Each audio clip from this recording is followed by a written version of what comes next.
just a minute. We're going to talk a little bit about cardiovascular health and diet, supplementation, blood pressure, omega-3s, essential fatty acids. We're going to talk about all that stuff.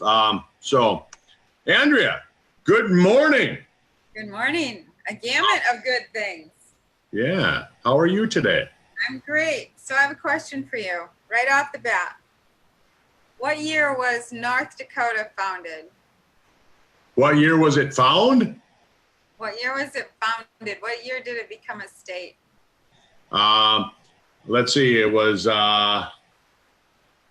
18.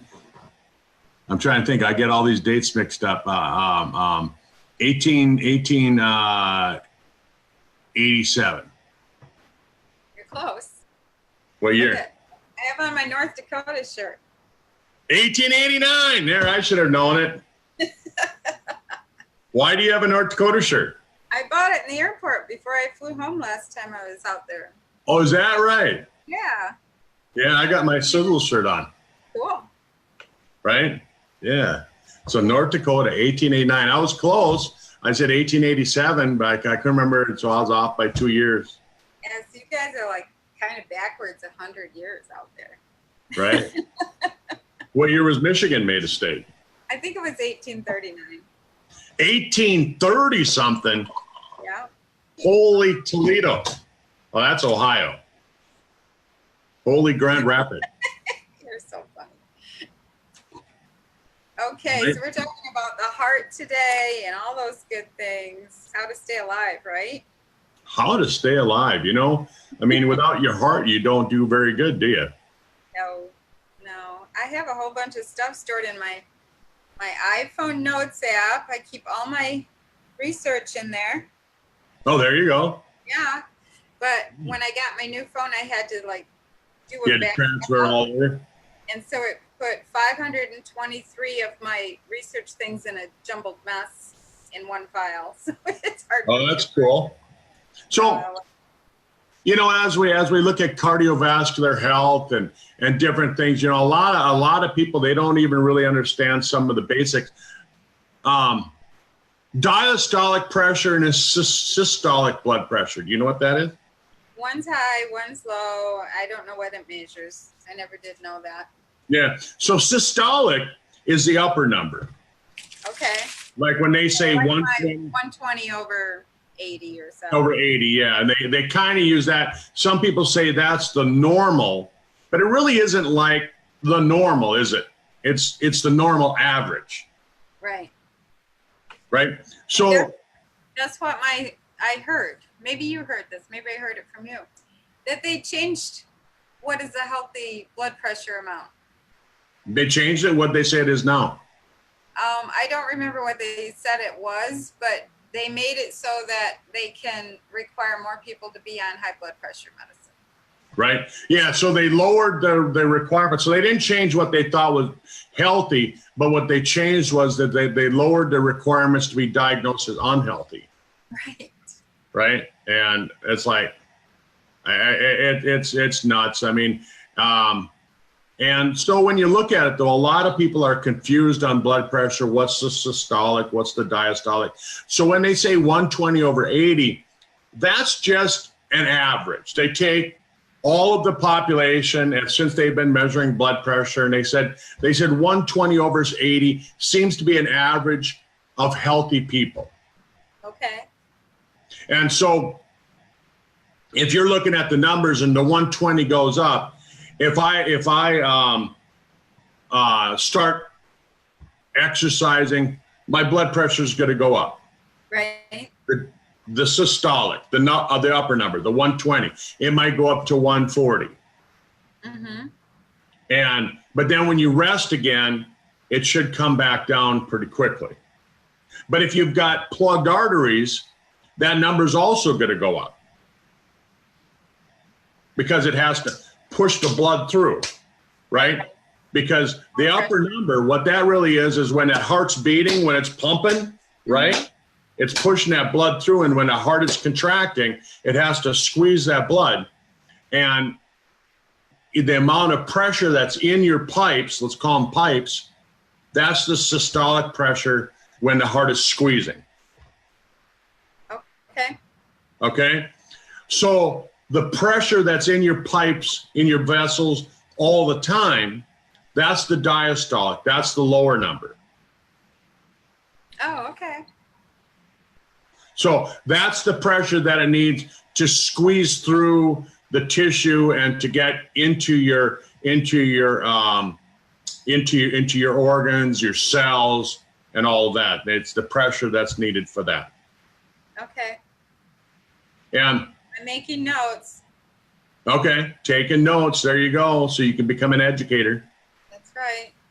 But so when we look at that, I like to tell people, you know, first of all, let's explain a few things so that they've got some ideas in their head what we're talking about, so we don't have to go back and explain it. But also when we say blood pressure, people know what we're talking about. And some people, they might have, if you're a really small person, if you're really lean, your blood pressure is actually going to be lower than 120/80. If you're really in good physical shape, which I'm not, that blood pressure is going to be lower. Right. You know, and when you get older, your blood pressure tends to go up. Do you know why it tends to go up as you get older? Well, I would imagine that your blood vessels don't function as well as they did when you were younger. That's right. So when the heart beats, when it squeezes, it has to push the blood through that artery, and it pushes that blood through the artery. If the arterial walls are hard, it's going to push against them harder, and that increases the internal pressure in that blood vessel. Yep. So that's why that number goes up. So as we talk about the subject today, we want to share with people, for all of you that are listening, you too, Andrea. Yeah, people that are out there punching on the like and the heart and the happy face. Right? When we're talking about this stuff, we hope to give you some information that you can go use to keep your heart in better shape, because overall, isn't that the goal? Yeah, to optimize our health, right? Right? The more knowledge you have, the better you can do that. Yeah, so we talk about things like essential fatty acids. Do you know what it means when they say essential? And it's necessary. It's essential. Can't live without it. Can't live without it, right? Right. And it also means that you can't make it. Okay. You have to get it from your diet. You have to take it in. So some things we can make, other things we can't, other things we have to get it from our diet. So when they say essential fatty acids, that means that you have to get them from your diet. Okay. Cool? Yes, I'm taking notes. You're taking notes. And then we talk about things like everyone out there is taking notes. then we talk about things like coenzyme Q10. Yep. Right? And did you know that a lot of products, this is probably something you didn't think about, why did they call it coenzyme Q10 versus coenzyme Q9? There's different numbers, right? A bunch of different numbers. So there's different forms of ubiquinol and CoQ10, and some are more active than others. And what they actually found is that a lot of products, a lot of nutritional products, they use the wrong form, and it's actually not even CoQ10, it's CoQ9. Of course, because so many people don't put in their product what's on the label, right? Yeah, and it's cheaper. Yeah. It's cheaper. You like one multivitamin, which is the most well-known. It's the most purchased multivitamin on the market. I won't mention any names, but they use a form of synthetic vitamin E, and it's not as good as non-synthetic. Right. And why do they do that? Well, it saves them a couple pennies on the bottle. So, but if you're selling 1 million bottles and you're making a couple pennies per bottle, that adds up. Well, I have an analogy for that. That's like buying painter's tape at the dollar store. You can go in and you can buy a roll of blue tape, but when you come home, it won't stick to your wall. So you have to go buy the good stuff. That's right. Plus when you use the cheap tape, the paint, like I've used it on my wall here when I painted my ceiling, and it leaks through. It'll actually pull the paint onto your wall. Yeah, the one I bought doesn't even like stick. It's like, why did they bother to make it? Yeah, when I painted cars in the past, I don't paint cars anymore because I just realized there's so many toxins, volatile organic compounds, the VOCs, in paint that I just, I want to stay away from that. So anyway, back to CoQ10. So CoQ10, yeah. So we use the good form in Sizzle products. We use the ubiquinol. Awesome. It's an activated form of CoQ10. Your body can use it more, and that. So I was just reading an article here the other day, and they were talking about this is how the article starts. It says the number of Americans with heart failure is projected to rise by 46% over the next 12 years. Wow. Yeah. That's pretty extreme. Right? We have to do something about that. So by the year 2030, we're going to see heart failure, not heart disease, heart failure rise by 46% by the year 2030. Well, that's what they're predicting. Well, I mean, and their predictions are based on current studies, current statistics, things like that. But that's 8 million people just in the United States where they're saying that the heart is too weak to pump the blood throughout the body. And there's a lot of contributing factors for that. Right, but you know what one of the biggest contributing factors is? What? We've actually increased the number of people who are surviving heart attacks. Okay. So if you survive a heart attack, it doesn't mean that you're not going to die later on from heart failure. Okay. Crazy, right? So we've increased the number of survivors from heart attacks, but we're going to increase the number of people who are going to have heart failure later in their life. And so I thought, that's pretty interesting. And then you look at the number of people that are overweight, and you look at the obesity factors, how that's going up. You look at the number of people that are getting diabetes and how that's going up. That all affects it. From lifestyle, yeah. Yeah, the aging population. Mm-hmm. And so this is from 2017, the New England Journal of Medicine. They said that there's some encouraging news, but they said that 44% decline in the sudden death rates caused by heart failure. Okay. So you're not just going to fall over dead. You're going to survive. But there's some problems associated with survival of that as well. And so another article in the New England Journal of Medicine, right, that's considered to be one of the go-to medical magazines, medical journals, the New England Journal of Medicine.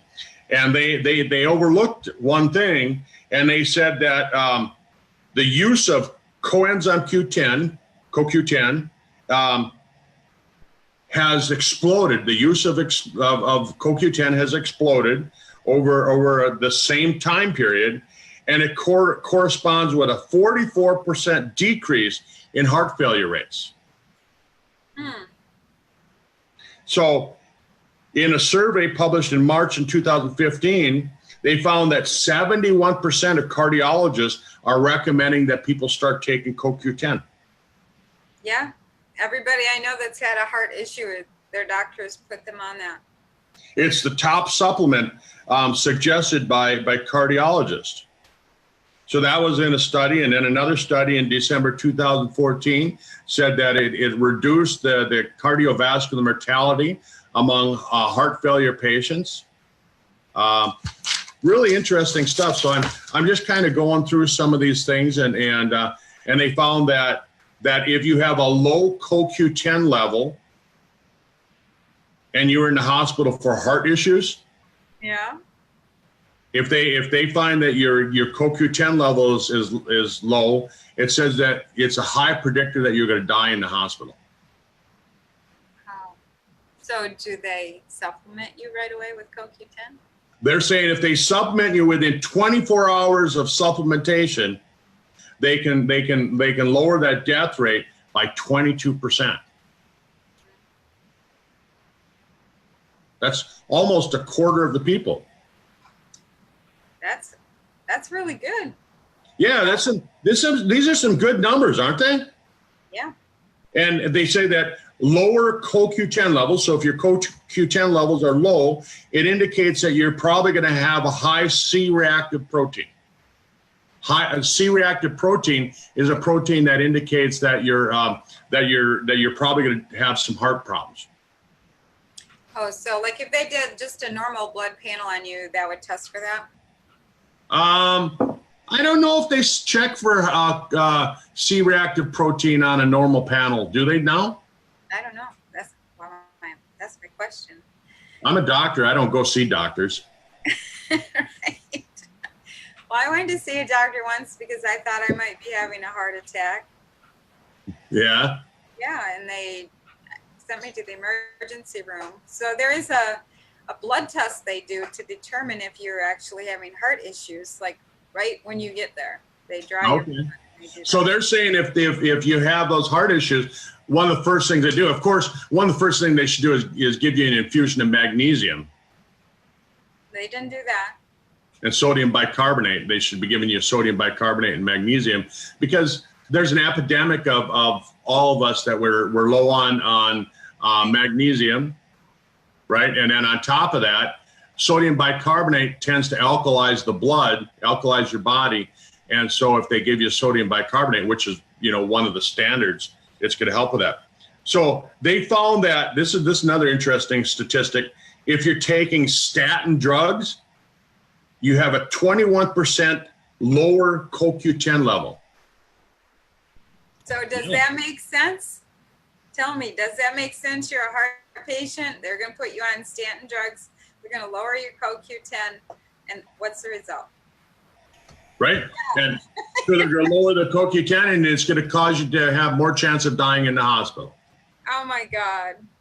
Where's the wisdom? Where's the wisdom in that? They're saying that if somebody has a stent put in, they said that if they give those people 300 milligrams of CoQ10 at least 12 hours before the procedure, it increases your chances. It increases your chances of having better results.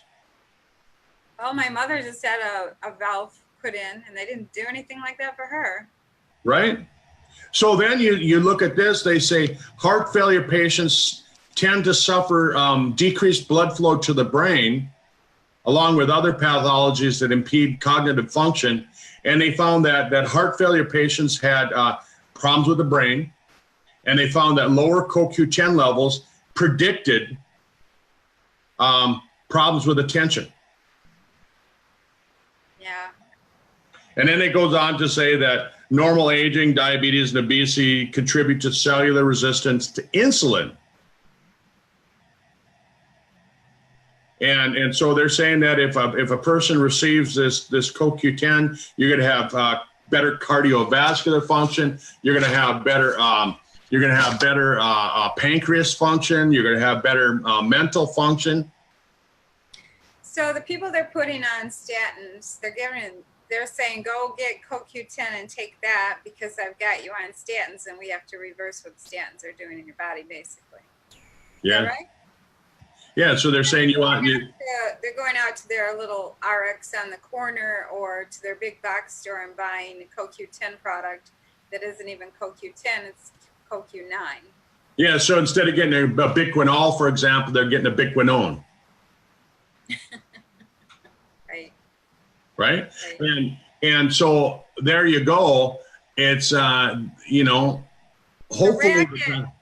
hopefully the doctors are educated on that. So then I'm looking at this, the Alzheimer's, diabetes too. We talk a lot about Alzheimer's on this call, folks, and because I don't know, I mean, they're predicting that there's going to be a 50% increase in the number of people that are diagnosed with Alzheimer's and dementia in the next, I think it's 30 to 40 years as well. Well, hey, if we get everybody using our awesome full spectrum CBD oil and drinking our very inexpensive hydrogen water every single day, you're going to have a great way to just get away from having dementia. It's going to help. Yep. Right. And I just kind of threw a couple products here. I mean, and this is the old bottle of Eternity. I found one in my cupboard. I got to drink it yet, but there's the Eternity. It's got resveratrol in it. That's really good for cardiovascular health. You know, For Restore is a great product. For Restore, I was doing some reading on it yesterday afternoon, and wow, what an awesome product. You know, back in 1998, the Nobel Prize was given to these doctors because of their work on nitric oxide. Yeah. Hey, I'm going to go turn off. Oh, it went off. I didn't know if my furnace was bothering the recording or not. So okay. My thermostat down. I'll go do it anyway. Okay. So I'll just talk a little bit about nitric oxide. Nitric oxide levels, when you have better nitric oxide, what it does, it causes the blood vessels to dilate. It causes the blood to be able to disperse into the cells, and nitric oxide. So it's gonna increase the oxygenation, the available oxygen to the cells. And so in 1998, it was kind of considered to be the greatest discovery in cardiovascular health. Did you know that? I didn't know that. 1998. Yeah. So in our product For Restore, we've got great ingredients that help with helping boost the nitric oxide levels in the body. Things like L-citrulline, pomegranate extract, beet juice extract, all these different things to help with that, and just some amazing things. And when you increase the nitric oxide levels, it helps to increase libido as well. That's a good thing. It's a good thing, right?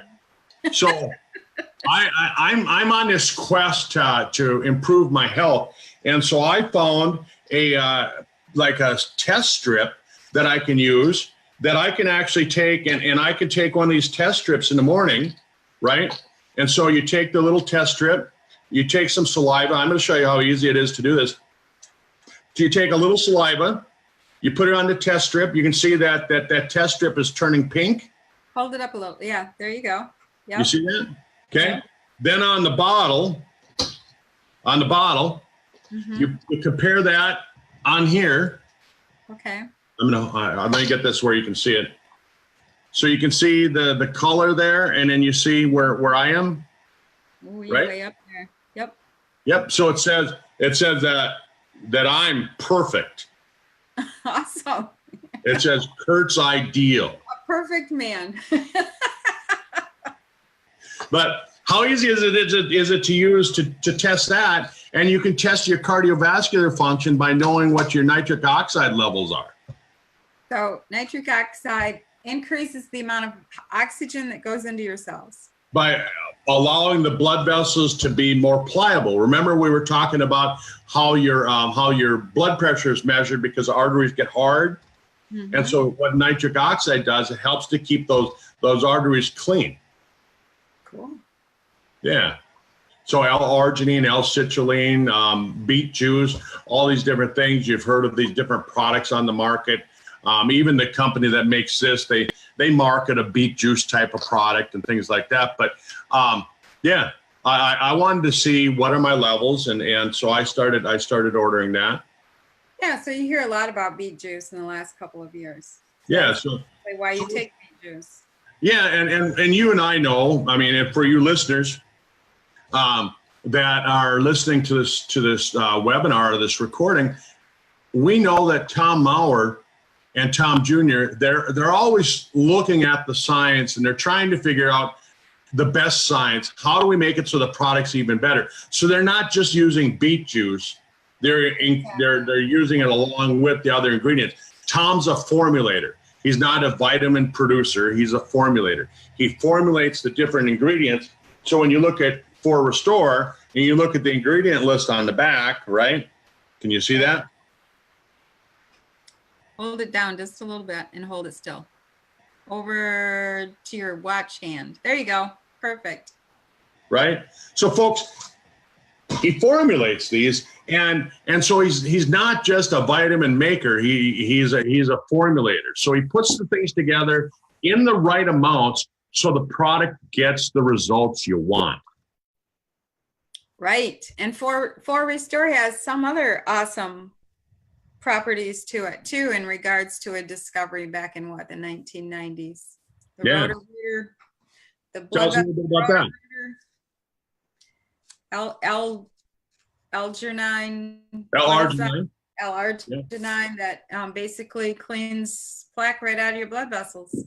Roto-rooters out. Yeah. Yeah, like the doctor who discovered this, correct me if I'm wrong, he was a cardiologist, had his office full of people with plugged up arteries, and he discovered this. He started putting them on L-arginine and had an empty office before long because it cleaned out all their blood vessels.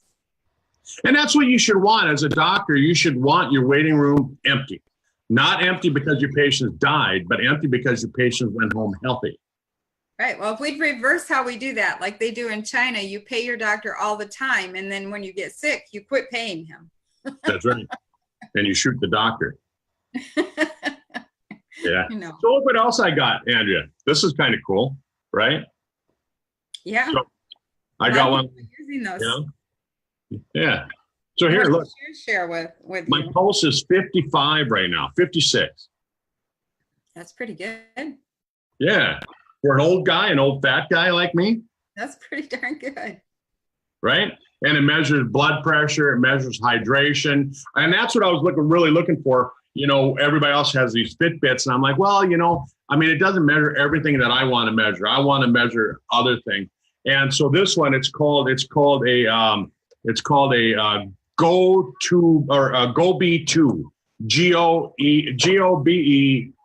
And I don't make anything by promoting it, but GoB2. And what that does is it sends information to my cell phone, and it measures my blood pressure. It tells me how I slept last night. It tells me how much energy I'm consuming. And then it measures metabolic patterns, and it compares them to a database. There's a huge database that they've been measuring for years. And it can actually tell me how I'm metabolizing food. So it doesn't watch what I'm eating. Like, it doesn't know that I had yogurt, strawberries this morning, but it can actually measure based on different measurements, parameters in my skin and in my blood. It can actually measure, and it can tell me what my percentage of diet is from fats versus carbs versus protein. Oh, that's cool. So it'd be good for keto people. Yeah. So I was kind of surprised, because normally I tend to lean more keto. I'm not perfect, I think your daughter's way perfect into it, but I'm not. And I was surprised. I thought my fat levels would be a little bit higher as far as my consumed fat, but it actually was only 25%. Oh yeah, wow. I gotta get keto. You gotta cut out all those carbs and sugar. That's all. But I only had strawberries and yogurt, so it's measuring that, right? Yeah, but it's also when you have yogurt, which is full of sugar, that's knocking you out of keto. Yeah, I buy some that's not full of sugar. But anyhow, the whole thing is that because it's measuring the parameters in your body, it's not like Fitness Pal or something like that, or any of the apps where you put the food in and then it tells you what it is. It actually measures what's in there. So I could have a steak right now, but it's not going to register necessarily, because it takes a while for it to digest and for those fat grams and all that stuff to actually be put into the system. Mm-hmm. But you said it measures your hydration. How's that working? So it says my hydration is normal. So it doesn't give you a number. It just says normal, okay, ideal, things like that. Yeah, it says I'm good. Again, I'm ideal. Does your body send off certain chemical signals when you're dehydrated? Well, it's going to be measured in your sweat, in your perspiration. So that's how it's measuring. It's actually got a sensor on the back of this that's measuring your skin. So it's measuring in your saliva, or not in your saliva. I'm not spitting on it, but it's measuring it in the perspiration. Go lick it, see what happens. Yeah, I have to lick it every so often. Like tequila. Right? Yeah, throw that salt in it. But and how do you know about tequila? Well, I've heard. I heard it makes your clothes come off, but I haven't tried it. Then you have that dance by Pee Wee Herman, right? But Andrea, we were talking about fats earlier, and you hear words being thrown around like saturated fats, polyunsaturated fats, unsaturated fats, things like that, right? Well, very confusing for people, I think. Yeah, and so how would you describe, if I said, Andrea, how would you describe the difference between a saturated fat and an unsaturated fat? Well, one has saturation and one doesn't. I don't know. You tell me, you're professional. All right. If you're standing by the edge of Lake Michigan, okay, and your clothes are dry, that's unsaturated. This is true.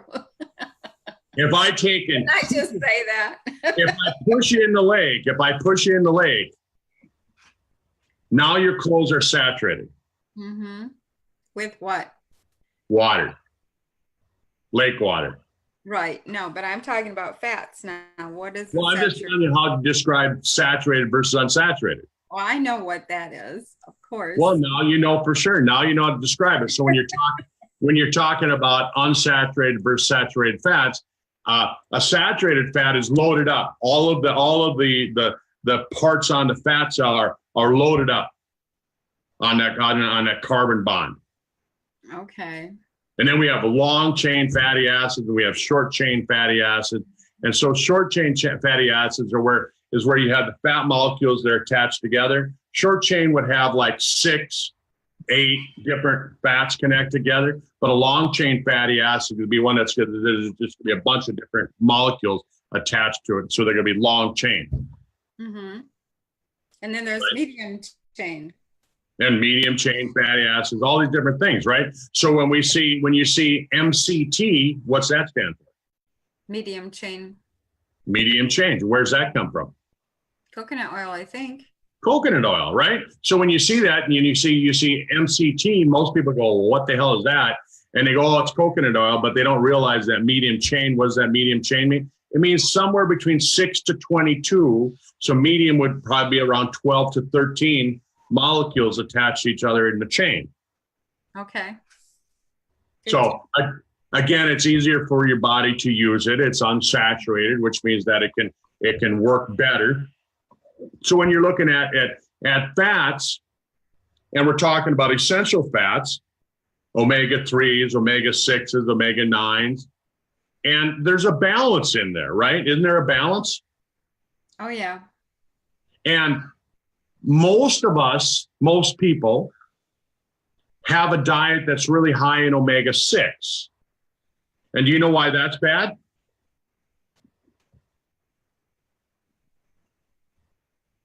Nope. I do, but it doesn't come to my mind right now. It's not popping out. It's not. So omega-6 fats, they cause inflammation. Okay, omega-6 causes inflammation. That's good. They cause inflammation, right? But they also cause something called an arachidonic cascade. Wow, what's that? So an arachidonic cascade would mean, like, let's say that you have hay fever, for example. Okay. And this time of year, you're going to start seeing pollen coming out and, mold from the snow, which, up here in this part of the country, we get a little snow. Do you know we're supposed to get snow again today? We got it yesterday. You got snow? Oh, yeah. I'm tired of winter. I'm going to have to move on. I mean, it snowed for a while, but it didn't stay. It melted. The earth is too warm now. I'm going to have to move to Australia or something. I don't know. You don't want to move there. I don't like the snow anymore. But, they won't let me bring my dog. They quarantine for 2 months, and I don't think that he would like that. No. I wouldn't like that either. But so when we're What was I just talking about? Omega-6 is really bad for you. Oh, okay. I was talking about the arachidonic cascade, and I was talking about allergic reaction. So when you have an allergic reaction, say you have hay fever, what it does, it causes arachidonic cascade. So all this arachidonic acid is released, and it causes you to get all stuffed up and inflamed. Oh, okay.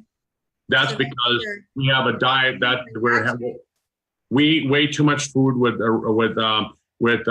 omega-6s. And do you know why? So that would be pastas and wheats and breads and Corn. I don't even eat corn anymore. Well, you don't eat corn, but you eat beef. And guess what cows eat?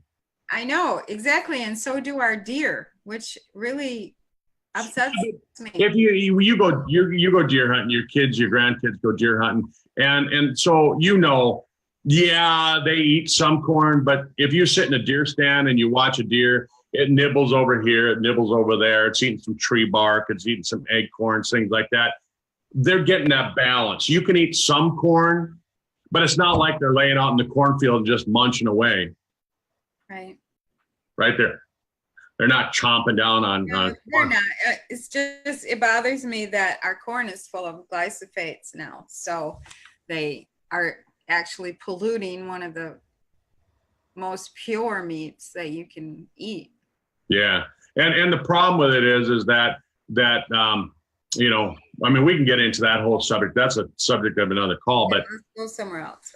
Yeah. But when we talk about omega-6s and that, so our cattle and our commercially raised animals, even chickens and that, they're eating a lot of food based on corn.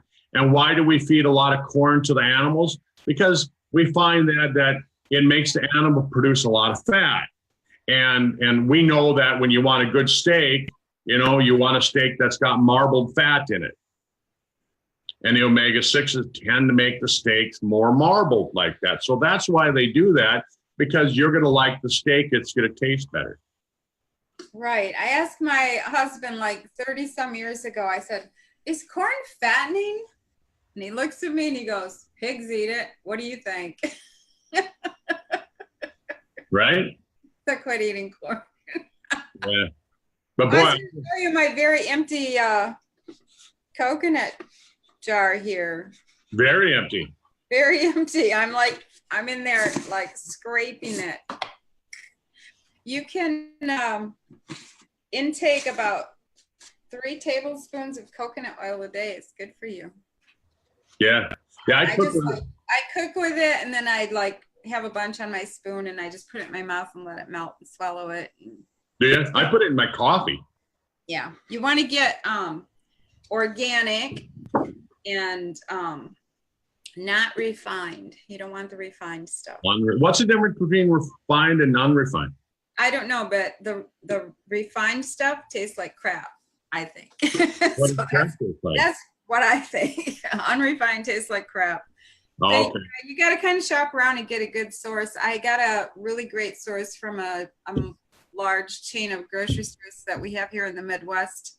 And it came straight out of the Philippines. And I had done a little bit of research to find out where you could get the best coconut oil. And it was from the Philippines. And I loved that. It was like so different from the normal big brand name brands out there. It just went right into your skin. If you used it on your skin, it was great. And so they no longer carry it. So I had to resort to this other brand. But I've had this jar for, I think, 18 months. Maybe 2 years. Yeah. Okay. I buy a little smaller containers, and I go through them about one a month. Do you really? I don't know. I cook with it all the time. Yeah. I eat slabs of butter too. You eat slabs of butter? Yeah, it'll be a treat for me because I didn't eat butter for years because they said butter was bad for you, right? And then they came out with all the fake butter that's like one molecule away from plastic. And so I just quit eating butter, and thought it was really bad. Well, when I started discovering new information about keto, and if you go with a real butter, there's certain brands out there that are still real butter. And I was raised on real butter. We had a business close to us that produced butter when I was a kid. So everybody had that butter, you know. And so if you're going with the real butter, it is so good for you. It has tons of vitamins in it, all kinds of good stuff for you. And I'll just, if I get hungry, I'll just go take a little, like a slice of cheese. I'll slice off butter and suck on my butter. It's good. Huh. I've never done that. Making up for all those years I didn't get to eat butter. Oh, okay. Yeah. I don't do that. I don't do that. I don't like, I just can't imagine eating. I mean, I use butter, but not like. It's funny because when you put it in your mouth, there really isn't that much flavor, but when it's on your lips, that's where you taste it. Super Omega Plus.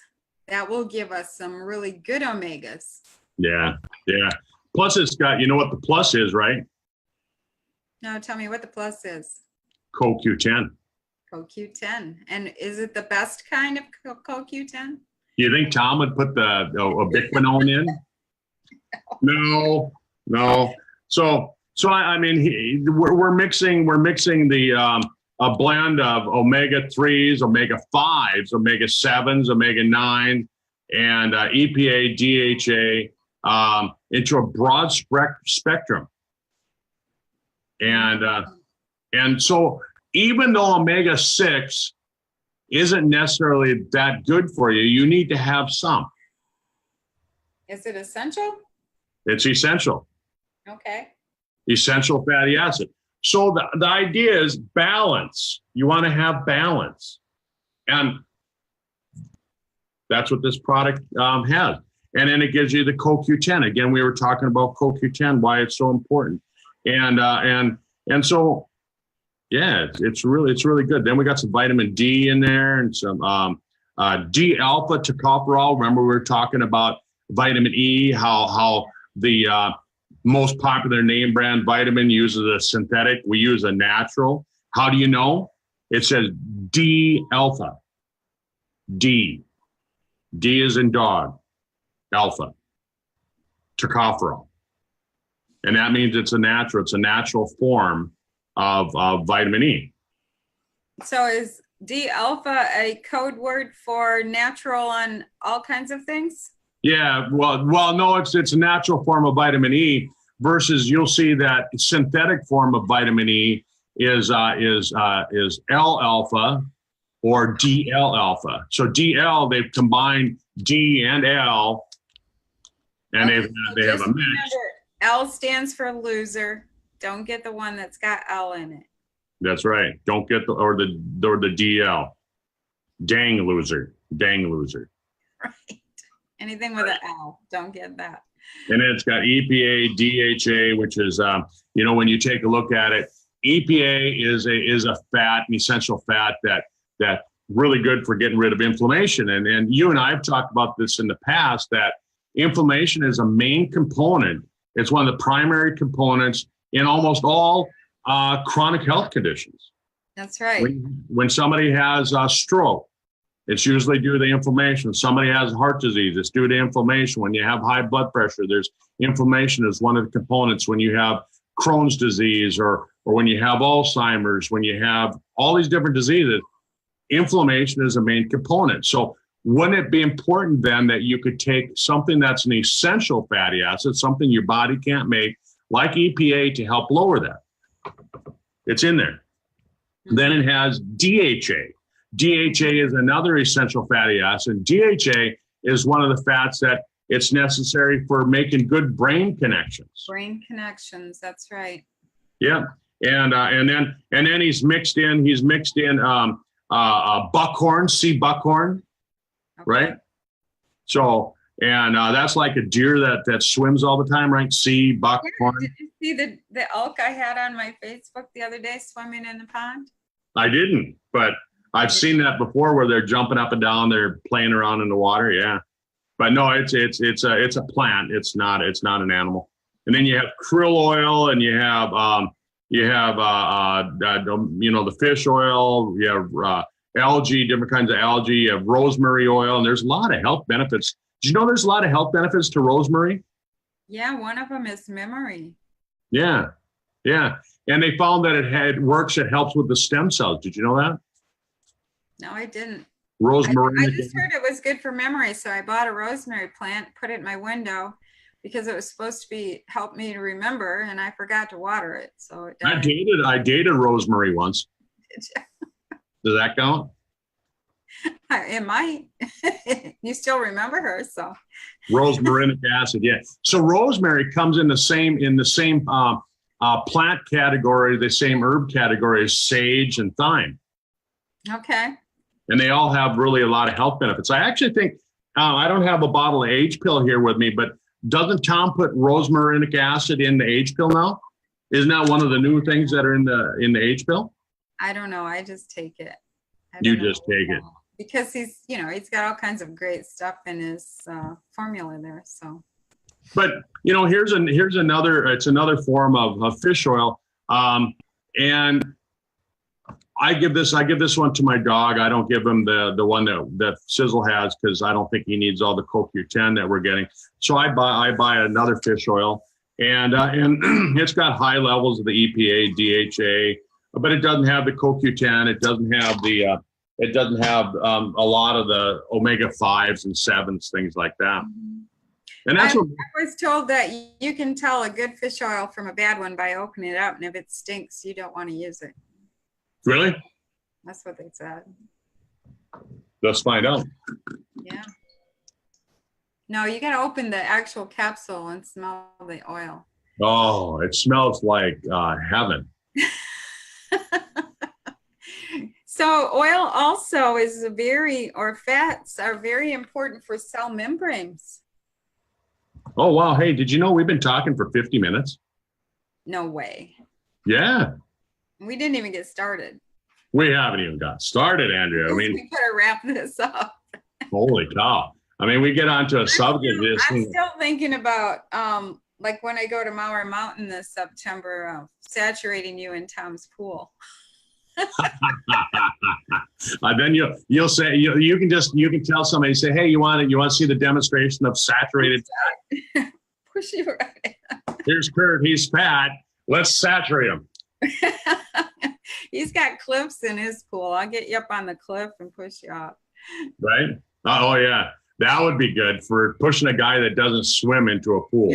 You don't swim. Like a lot. Okay, we'll keep you in the shallow end. Right in the wading pool. You can push me down in the wading pool. Right. Then I'll hit my head. But yeah, so and then I've got this little heart monitor that I use that I can actually measure my O2 levels. I mean, I'm telling you, if a person is unhealthy in today's world, it's because they're not paying attention. Exactly.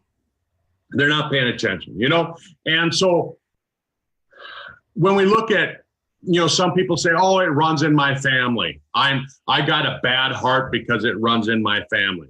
No, your body can repair everything, even your brain. So right? That's been debunked. Yeah. And so genetics are like light switches. If you don't turn the light switch on, you're not going to have the disease. And all of these things that we're talking about, we can't say they cure. We can't say they treat. We're not trying to say that. But what we can say is that when you take products like, the Eternity, when you take products like the Super Omega, when you take products like the 4 Restore, right? Right. It helps to keep those light switches shut off. Mm-hmm. And that's a good thing. There you go. So folks, we'll end the call with that. Maybe next Tuesday we can continue this talking about heart health and diabetes and Alzheimer's. What's the link? How it's all connected, how it's all rolled into one, right? Mm-hmm. Right. And I'll be able to give you a little bit more data on this thing too after I've used it for a week, because it's only been on my wrist now for 12 hours. I've used it for 12 hours. Okay. I put it on last night. It'd be good for you to clue us in on that.